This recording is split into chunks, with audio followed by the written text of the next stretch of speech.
Comment créer un fichier CSV et l'importer ensuite dans Excel. Et c'est juste après ça.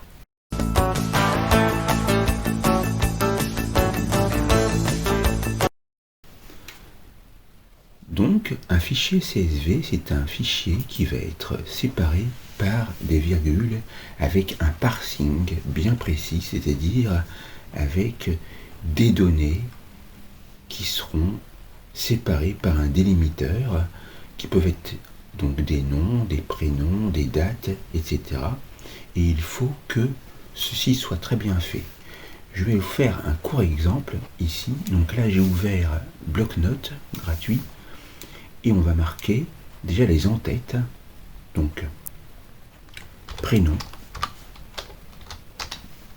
virgule, nom, virgule,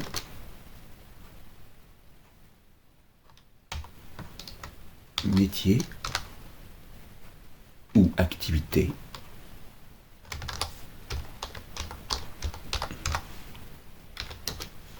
pays. Bien sûr, on pourrait faire encore mieux en mettant des dates de naissance, etc. Mais donc, ce qui est important, c'est que vous ayez toujours le même délimiteur et le même nombre d'espaces entre chaque mot. Vous allez aller en dessous et vous allez voir que c'est assez linéaire et qu'on ne peut faire que des tableaux comme ceci, avec les fichiers CSV qui signifie comma separated value. Donc c'est séparé donc par des virgules. On va marquer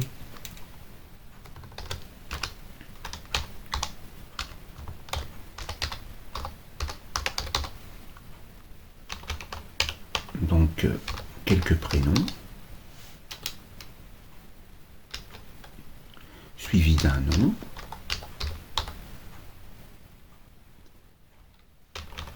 Donc ensuite on va marquer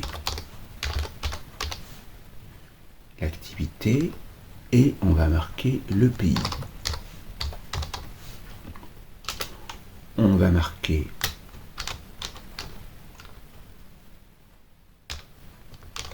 encore d'autres personnes.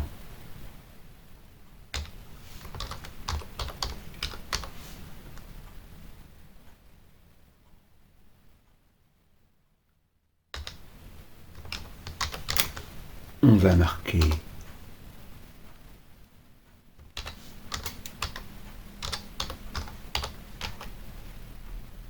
encore deux autres personnes, au moins.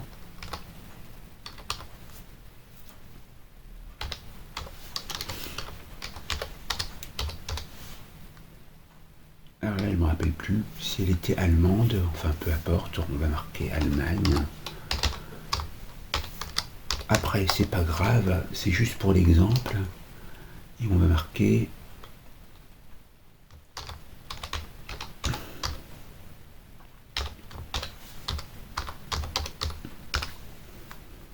donc on vérifie qu'il n'y a pas d'erreur.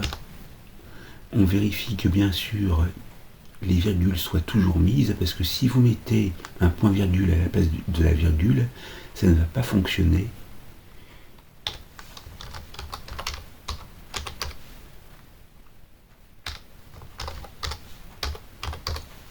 Et donc, une fois que vous avez votre fichier, n'oubliez pas de l'enregistrer, bien sûr.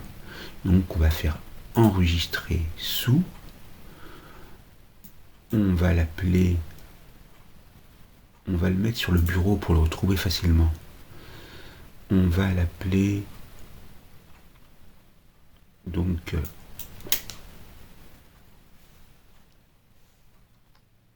star.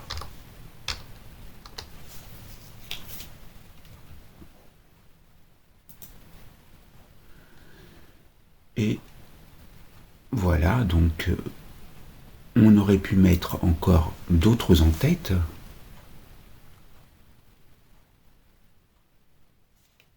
Si on voulait, mais donc on n'est pas limité, d'autant plus que donc après vous allez le voir tout de suite dans Excel, Excel va reconnaître le fichier en tant que tel et va l'agencer de manière à ce qu'il soit en forme de tableau. Donc ici, donc si vous avez Excel et que vous avez un avertissement de sécurité, vous pouvez activer les données et ce qu'on va faire, c'est qu'on va aller dans Données. Et dans Données, qu'est-ce que vous voyez dans Récupérer et transformer des données? Vous voyez que vous pouvez donc, à partir d'un fichier texte ou CSV, vous allez pouvoir, si vous passez donc le curseur dessus, voir que vous pouvez importer des données d'un fichier texte, d'un fichier de valeur séparé par des virgules, ce qui est donc notre cas, ou d'un fichier texte mis en forme avec séparateur espace. Moi, je préfère toujours mettre des virgules parce que les espaces, imaginons que nous ayons un pays qui soit en plusieurs mots, ça va me mettre le pays dans 2 colonnes différentes. Donc je préfère prendre des virgules. Donc je clique dessus. Et là, je vais aller à l'endroit où se trouve mon fichier. Donc dans Bureau, je l'avais appelé Star. Je vais sur Importer. Et là, vous pouvez voir tout de suite dans la fenêtre qui vient de s'ouvrir que vous avez ici 4 colonnes distinctes dont les en-têtes apparaissent au début avec prénom, nom, activité, pays, et vous avez bien ici donc la possibilité de voir les prénoms, les noms, les activités et les pays en dessous, et dans le délimitateur vous avez bien un virgule qui apparaît. Mais vous pouvez voir que vous pouvez avoir d'autres séparateurs, par exemple le signe égal, les 2 points, le point virgule, l'espace, la tabulation, une largeur fixe ou personnalisée, c'est-à-dire que vous allez pouvoir indiquer le délimiteur. Ici, pour ma part, je reste sur virgule et la détection est faite selon les 200 premières lignes, mais vous pouvez faire selon le jeu de données complet,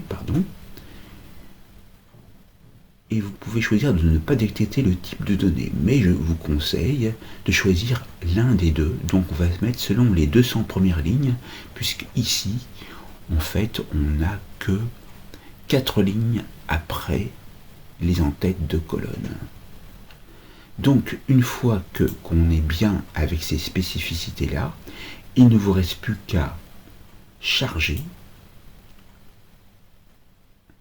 Et là, automatiquement, vous avez votre tableau et il vous est appliqué un style de tableau que vous pouvez bien sûr changer en sélectionnant tout le tableau et en prenant un autre.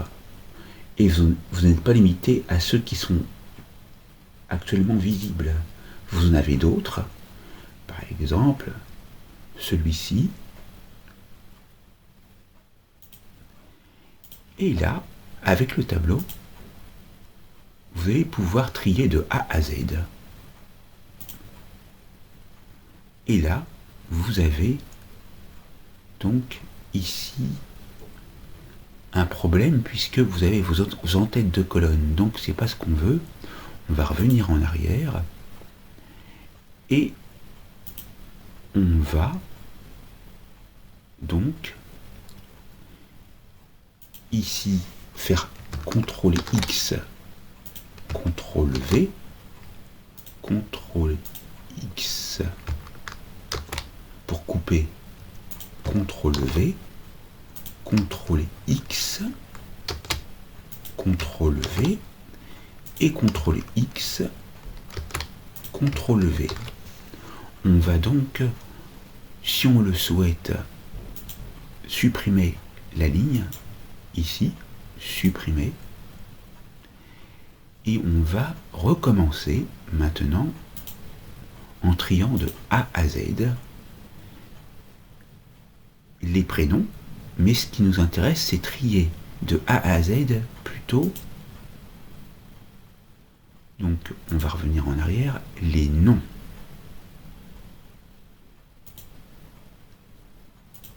Et on a donc ainsi nos personnalités qui sont triées par nom.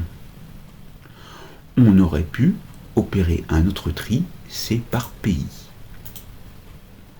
Et là, on a nos personnalités qui sont triées par pays.